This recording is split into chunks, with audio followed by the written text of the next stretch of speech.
മിഥുൻ മുരളി അദ്ദേഹം ആശുപത്രി സന്ദർശനം ഇപ്പോഴും തുടരുകയാണോ?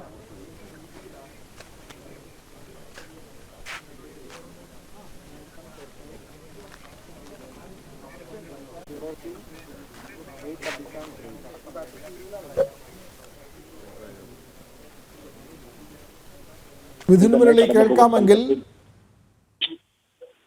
ഹലോ ഹലോ മിഥുൻ പറഞ്ഞോളൂ കേൾക്കാം.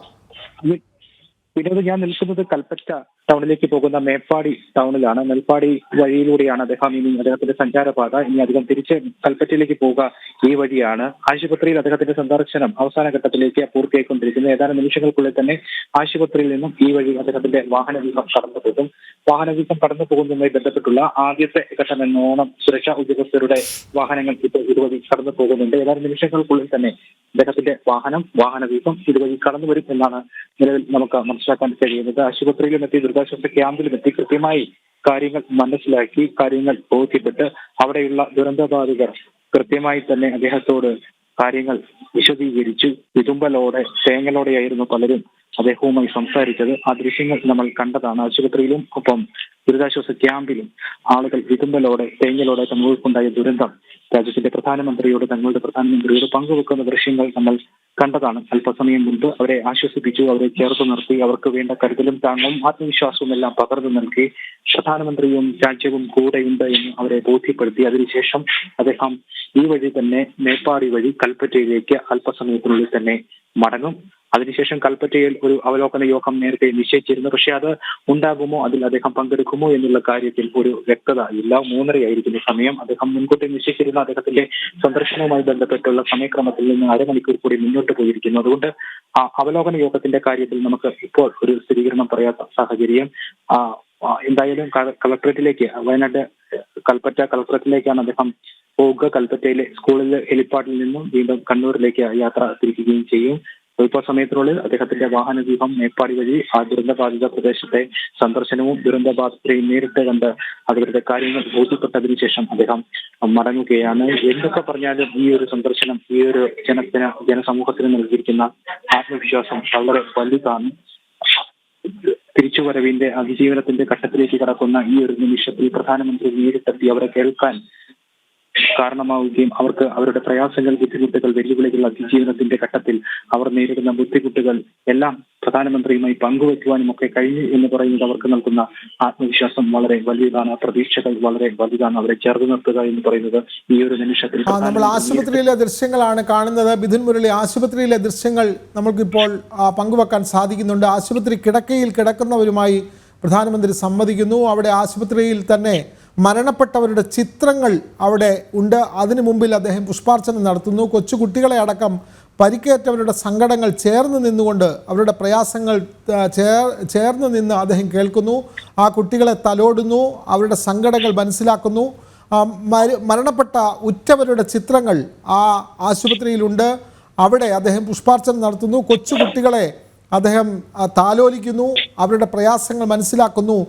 രാജ്യത്തിൻ്റെ പ്രധാന സേവകൻ എന്നുള്ള നിലയിൽ രാജ്യം ഈ ദുരന്തം, പ്രയാസം അനുഭവിക്കുന്നവർക്കൊപ്പമുണ്ട് എന്നുള്ള സന്ദേശം അദ്ദേഹം നൽകുകയാണ്. അവർക്ക് കരുത്ത് പകരേണ്ടതുണ്ട്. ഇനിയുള്ള ജീവിതത്തിൽ അവർക്കൊപ്പം കൈത്താങ്ങ് നൽകാൻ ഇവിടെ ഒരു രാഷ്ട്രമുണ്ട്, അതിനൊരു ഭരണകൂടമുണ്ട്, ഒരു നേതൃത്വമുണ്ട് എന്ന് മനസ്സിലാക്കിക്കൊണ്ട് തന്നെ അദ്ദേഹവും സുരേഷ് ഗോപിയും അടങ്ങുന്ന സംഘം ഇവിടെ സന്ദർശിക്കുന്നു. ഗവർണറും മുഖ്യമന്ത്രിയും ഒക്കെ അദ്ദേഹത്തെ അനുഗമിക്കുന്നു. പ്രയാസങ്ങളെല്ലാം നേരിൽ കേൾക്കുകയാണ് നമ്മുടെ പ്രധാനമന്ത്രി എന്നുള്ള കാര്യമാണ് ഈ ദൃശ്യങ്ങളിൽ നിന്നൊക്കെ നമ്മൾ വ്യക്തമാകുന്നു. ചീഫ് സെക്രട്ടറി വി വേണു അടക്കമുള്ള ആളുകൾ അദ്ദേഹത്തെ അനുഗമിക്കുന്നുണ്ട്. എന്തായാലും ഇത്തരത്തിൽ ഇന്നത്തെ പകൽ മുഴുവൻ അദ്ദേഹം വയനാടിനായി നീക്കിവെച്ചു എന്നുള്ളതാണ് വളരെ പ്രധാനപ്പെട്ട കാര്യം. മിഥുൻ മുരളി, തീർച്ചയായും വിനോദ്, നമ്മൾ ദുരിതാശ്വാസ ക്യാമ്പിൽ കണ്ടതാണ്. അദ്ദേഹം കരുതലോടുകൂടി അദ്ദേഹത്തിന്റെ കരങ്ങൾ ഈ ദുരന്തബാധിതർക്ക് നേരെ നീങ്ങുന്നത്, ദുരന്തബാധിതരെ തലവെടുക്കുന്നത്, ദുരന്തബാധിതരെ ആശ്വസിപ്പിക്കുന്നതെല്ലാം നമ്മൾ ദുരിതാശ്വാസ ക്യാമ്പിൽ കണ്ടതാണ്. ചേർത്ത് നിർത്തുന്നത് നമ്മൾ കണ്ടതാണ്. കുഞ്ഞുങ്ങൾ കരച്ചിലടക്കാനാകാതെ വിതുമ്പലോടെ തങ്ങൾക്കുണ്ടായ ആ ആഘാതത്തെ പറ്റി സംസാരിക്കുന്നത് നമ്മൾ ദുരിതാശ്വാസ ക്യാമ്പിൽ കണ്ടതാണ്. ആ ഒരു കാഴ്ചയ്ക്ക് സമാനമായ രീതിയിൽ പരിക്കേറ്റ് ചികിത്സയിൽ കഴിയുന്ന ആളുകളെ ആശ്വസിപ്പിച്ചുകൊണ്ട് അവരെ ചേർത്ത് നിർത്തിക്കൊണ്ട് അവരെ തലോടിക്കൊണ്ട് രാജ്യത്തിന്റെ പ്രധാനമന്ത്രി എത്തിയിരിക്കുന്നു. അവരെ ആശ്വസിപ്പിക്കുന്നു, അവർക്ക് ആത്മവിശ്വാസം നൽകുന്നു. ആ കാഴ്ചകളാണ് നമ്മൾ ഇപ്പോൾ ദൃശ്യങ്ങളിൽ നിന്നും തത്സമയം കണ്ടുകൊണ്ടിരിക്കുന്നത്. ഔദ്യോഗിക വാർത്താ ഏജൻസി നൽകുന്ന ദൃശ്യങ്ങളാണ് ലഭിക്കുന്നത്. അതുകൊണ്ടാണ് ആശുപത്രിയിൽ നിന്നൊക്കെ ഉള്ള ദൃശ്യങ്ങൾ, അദ്ദേഹത്തിന്റെ ദൃശ്യങ്ങൾ നമുക്ക് പ്രേക്ഷകരിലേക്ക് എല്ലാ മാധ്യമങ്ങളിലൂടെ എന്ന പോലെ തന്നെ നമ്മളും അല്പം വൈകിയാണെങ്കിലും ഔദ്യോഗിക വാർത്താ ഏജൻസിയുടെ ദൃശ്യങ്ങൾ മാത്രമാണ് നമുക്ക് ലഭിക്കുക. നമ്മുടെ സർവസജ്ജമായിട്ടുള്ള നമ്മുടെ മാധ്യമങ്ങൾ ഈ വഴിയോരങ്ങളിൽ ഈ ബാരിക്കേഡുകൾക്ക് ഉള്ളിൽ ഉണ്ട്, മേപ്പാടിയിലുണ്ട്. ഞാനും അദ്ദേഹം അല്പസമയത്തിനുള്ളിൽ തന്നെ ഈ മേപ്പാടി വഴി കടന്നു വരും എന്നുള്ള അറിയിപ്പുമാണ് എന്നുള്ള വിവരവുമാണ് ലഭിച്ചിരിക്കുന്നത്. അരമണിക്കൂർ വൈകിയിരിക്കുന്നു അദ്ദേഹത്തിന്റെ സന്ദർശനവുമായി ബന്ധപ്പെട്ട് മുൻകൂട്ടി നിശ്ചയിച്ചിരിക്കുന്ന സമയത്ത് മേപ്പാടി വഴി അദ്ദേഹത്തിന്റെ വാഹനവ്യൂഹം കടന്നു വരികയാണെന്നുള്ള കാര്യമാണ് മനസ്സിലാക്കാൻ സാധിക്കുന്നത്. തീർച്ചയായും മേപ്പാടിയിലൂടെ അദ്ദേഹത്തിൻ്റെ വാഹനവ്യൂഹം പോകുന്നതിൻ്റെ ആ ശബ്ദം നമ്മൾ കേൾക്കുന്നുണ്ട്. അദ്ദേഹം കൃത്യമായി ആശുപത്രിയിൽ പരിക്കേറ്റവരെ ആശ്വസിപ്പിക്കാൻ വേണ്ടി എത്തിയതിൻ്റെ ദൃശ്യങ്ങളാണ് നമ്മൾ കാണുന്നത്. നേരത്തെ മിഥുൻ മുരളി പറഞ്ഞതുപോലെ തന്നെ എല്ലാ മാധ്യമങ്ങൾക്കും സുരക്ഷാ ക്രമീകരണങ്ങൾ പാലിക്കേണ്ടതിനാൽ എല്ലാ മാധ്യമങ്ങൾക്കും അങ്ങോട്ടേക്ക് അദ്ദേഹത്തിൻ്റെ സന്ദർശനത്തിനൊപ്പം അനുമതി നൽകിയിട്ടില്ല. സർക്കാർ സംവിധാനങ്ങൾ, പ്രത്യേകിച്ചും ദൂരദർശൻ അടക്കമുള്ള സംവിധാനങ്ങൾക്ക് മാത്രമാണ് അങ്ങോട്ടേക്ക് പ്രവേശനം അനുവദിച്ചിട്ടുള്ളത്. അവർ നൽകുന്ന ദൃശ്യങ്ങളാണ് എല്ലാ മാധ്യമങ്ങളും, ജനൻ TV അടക്കമുള്ള എല്ലാ മാധ്യമങ്ങളും ആ ദൃശ്യങ്ങളാണ് നൽകുന്നത്. അതിൻ്റേതായ ചെറിയ താമസം മാത്രമേ വരുന്നുള്ളൂ. അതുകൊണ്ടാണ് അദ്ദേഹത്തിനൊപ്പം സഞ്ചരിക്കാൻ കഴിയാത്ത ഒരു പ്രശ്നങ്ങൾ, പ്രത്യേകിച്ചും സുരക്ഷാ സംവിധാനത്തിൻ്റെ അടിസ്ഥാനത്തിൽ അതങ്ങനെ നമുക്ക് നൽകാൻ കഴിയുകയുള്ളൂ. അതെല്ലാം മനസ്സിലാക്കിക്കൊണ്ട് എന്തായാലും കൃത്യമായി അദ്ദേഹം എല്ലാ മേഖലയിലും എത്തി എന്നുള്ളതാണ് വളരെ പ്രധാനപ്പെട്ട കാര്യം. അദ്ദേഹം വയനാട് വെറുതെ ഒരു സന്ദർശനം നടത്തി മടങ്ങുകയല്ല പ്രധാനമന്ത്രി.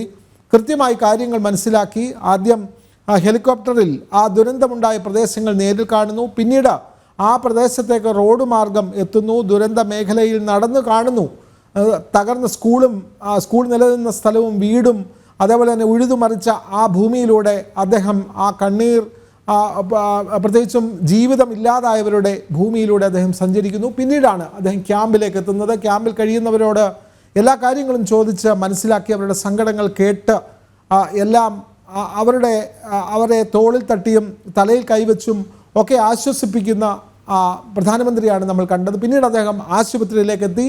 അവിടെ കൊച്ചുകുട്ടികളെ അദ്ദേഹം താലോലിക്കുന്നു, അവരെ ആശ്വസിപ്പിക്കുന്നു, അവരുടെ പരിക്കേറ്റവരുടെ പ്രയാസങ്ങൾ ചോദിച്ച് അറിയുന്നു, എല്ലാ സങ്കടങ്ങളും അദ്ദേഹം തിരിച്ചറിയുന്നു എന്നുള്ളതാണ് വളരെ പ്രധാനപ്പെട്ട കാര്യം. അതുമാത്രമല്ല, ആശുപത്രിയിൽ മരണപ്പെട്ടവരുടെ ചിത്രങ്ങൾക്ക് മുമ്പിൽ ആദരാഞ്ജലികൾ അർപ്പിക്കാനും അദ്ദേഹം സമയം കണ്ടെത്തി.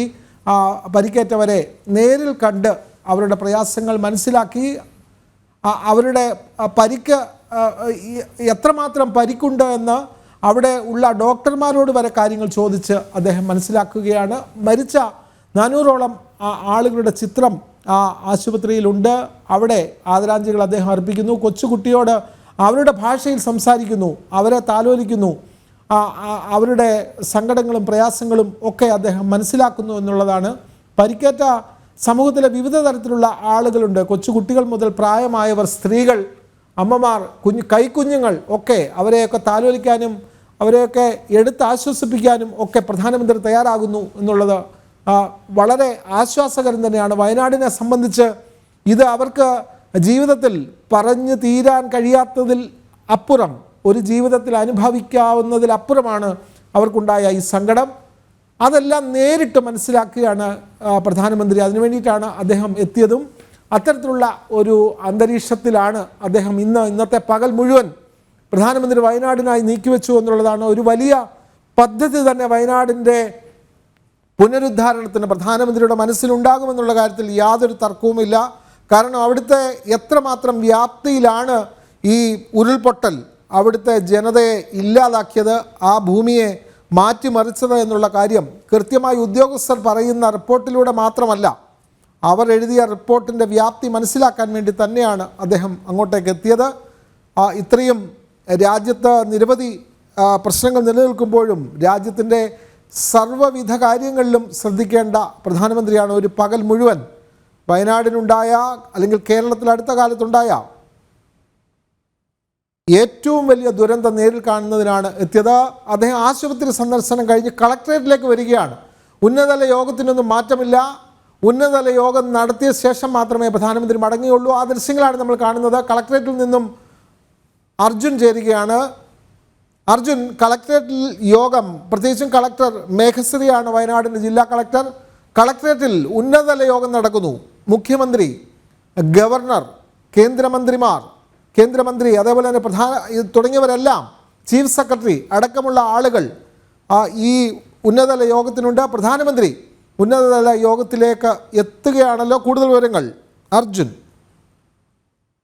പ്രധാനമന്ത്രി വിംസിൽ നിന്നും ഇറങ്ങിയിട്ടുണ്ട്. അല്പസമയത്തിനകം തന്നെ, അതായത് അല്പസമയത്തിനിടെ അദ്ദേഹം ഇത്തരത്തിൽ കളക്ടറേറ്റിൽ എത്തുമെന്നാണ് നമുക്ക് മനസ്സിലാക്കാൻ കഴിയുന്നത്. ഇവിടെ ഉന്നതതല യോഗത്തിൽ പങ്കെടുക്കും.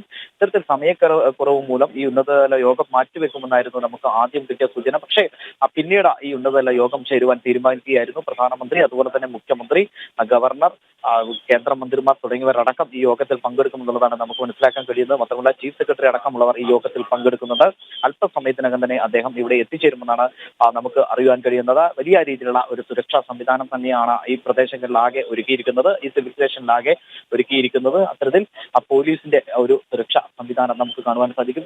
അടുത്തതായി SPG അടക്കമുള്ളവർ ഇവിടെ എത്തേണ്ടതുണ്ട്. അതിനുശേഷമായിരിക്കും കൃത്യമായ കൂടുതൽ പരിശോധനകൾ നടത്തും.